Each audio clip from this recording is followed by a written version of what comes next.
Today I'm here to talk about how I make my subliminals. This is a commonly asked question, and this is what you guys voted for my 10K special. I'm really sorry that it is late. However, I just got really burnt out, and then when I tried to record it, things went wrong, as you'll probably see in the footage I have, because honestly I was too lazy to just re-record some stuff. The screen recorder I was using just didn't pick up some things, but that was fun, but whatever. So if you've ever looked at my documents and been like, why is it highlighted? Not a lot of you might see this, but if you're on my Patreon or you just see my Google Docs before I release them, you've definitely noticed this. So what I like to do to keep track for myself, just in case something goes wrong, I miss a layer or whatever, I separate the layers. I knew it generally go 1.5 page worth of apps in a single layer.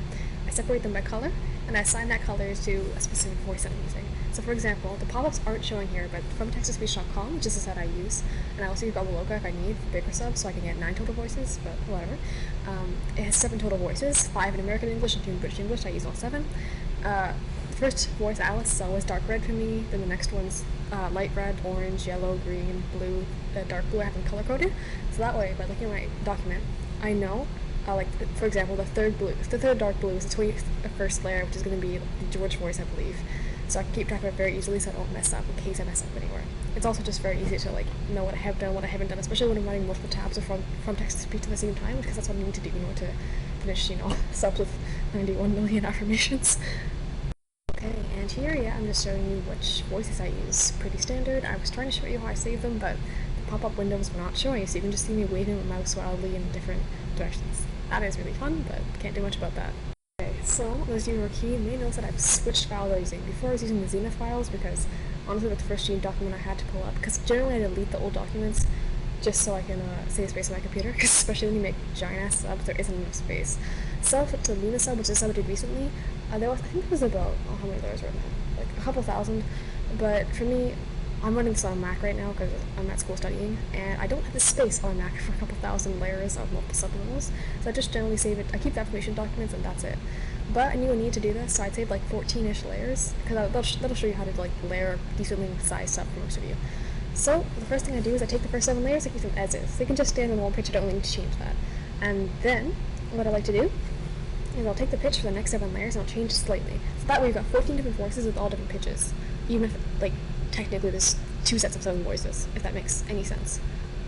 If you notice, I figured out a way to make sure all my layers are generally around the 2-minute 40 mark or somewhere around there, and I use change tempo, not change pitch, not change speed, because change speed will change pitch, and that'll mess up the perfectly controlled pitches that you have. You just change tempo on the high quality setting, and trust me, this takes ages. I know this is another reason why my subliminals are taking me so long to make. It's just one single layer can take up to a minute to change. You can't do anything about that. Anyway, so I change them all. I generally go 140.5 seconds, because that way sometimes YouTube makes it upload weird, and then I have a little bit of buffer space just in case. And then I'll make them all 140.5 seconds. And once I have 1.5 seconds for all of them, I'll export it after mixing and boosters and I didn't do that here because honestly, you guys might not need to do that. Just make sure boosters have a different pitch and you'll be fine. Just export it, and then what I'll do is I'll import it back in, add some music over top, and export it. Just again, make sure that your music isn't going to be the same pitch as any of your frequencies. I use music that I specifically make sure that isn't containing any of the same pitches as the frequencies or affirmations that I use, because otherwise I can really mess it up. And again, sorry for how weird Audacity looks in this. I don't know why. I did try 3 different screen recorders and nothing changed it. It's always in the center. I don't know, guys. I'm sorry. Yeah, just for finally making a video. It's pretty simple here. I just take a picture, slap some audio on top of it, and export it. I generally use DaVinci Pro Plus my chunkier subs just to make sure 000 quality is lost. But for you guys, if you want a cheap alternative, Windows Maker works just fine. It's what I was using for the first, 2 years I started making subliminals. It's sleek, doesn't put any watermarks, would recommend it. Again, just take your picture, stretch it out to how long you need it, slap the audio on top, and you're good to go.